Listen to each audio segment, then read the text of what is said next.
Di bawah langit Malaysia yang berpendar seperti baja panas, Sepang bersiap menyambut babak baru MotoGP. Suara mesin bergulung seperti badai yang menunggu dirilis. Ribuan penonton memenuhi tribun, menatap lintasan yang berkilau oleh matahari tropis. Dan di tengah hiruk-pikuk itu, satu sosok menonjol, Marco Simoncelli.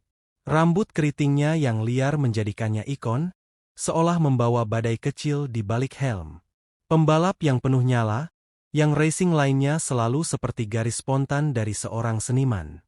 Hari itu, tak seorang pun tahu bahwa lintasan yang sama sedang menyiapkan bab paling kelam dalam sejarah MotoGP modern.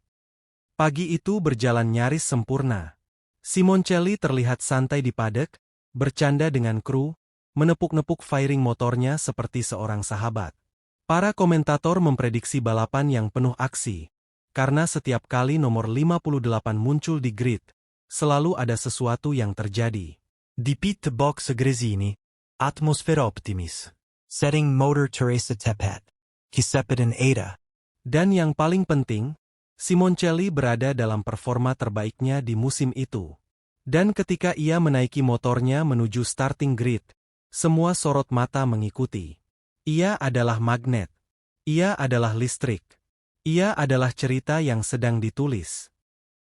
Lampu merah menyala. Mesin meraung. Nafas ribuan orang tertahan. 3, 2, 1. Lampu padam, dan Sepang meledak dalam gelombang kecepatan.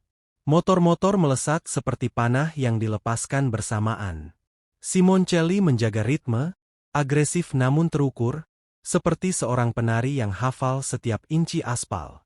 Lap pertama berlalu cepat. Lap kedua menyusul, memanas. Tensi meningkat. Dan kemudian, badai kecil itu memulai langkahnya. Auiam Ashiel este pe 8, aproape, foarte aproape de Valentino Rossi. Doctorul a trecut de Loris Capirossi.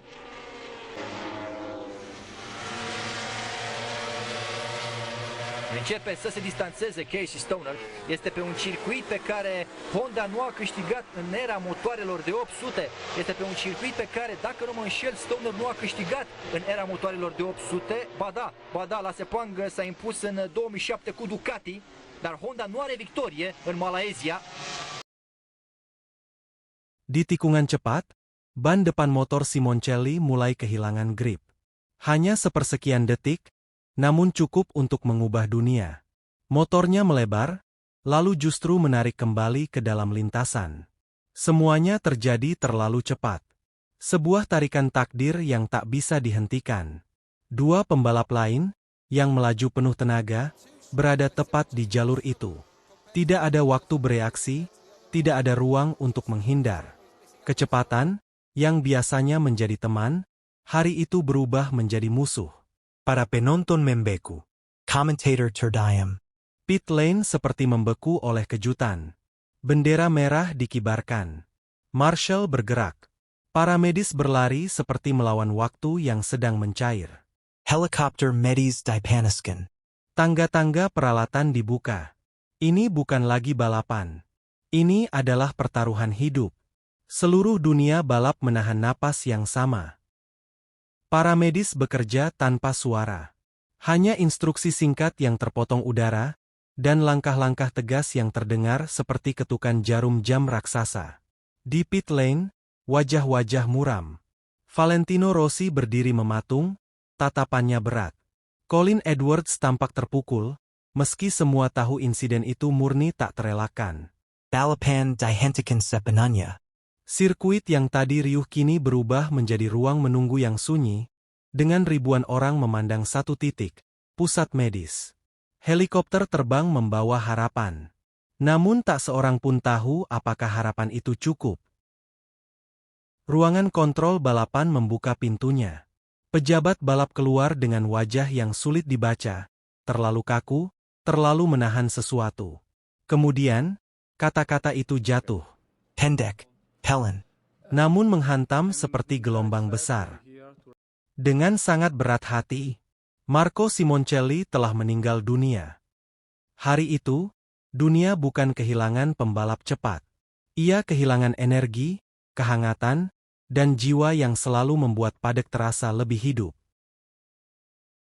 Dari duka, lahirlah warisan.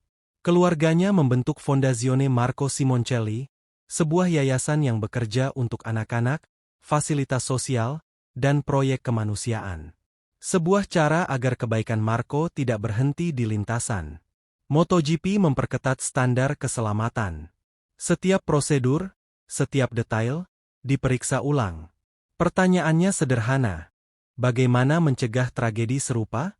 Dan nomor 58 menjadi simbol global. Bukan angka, tetapi identitas. Semangat. Karakter. Pembalap-pembalap muda menyebutnya inspirasi. Mereka meniru keberaniannya, kejujurannya, energinya yang tak pernah menurun. Jejak Marco bukan statistik podium. Jejak itu adalah cara ia membuat orang tersenyum.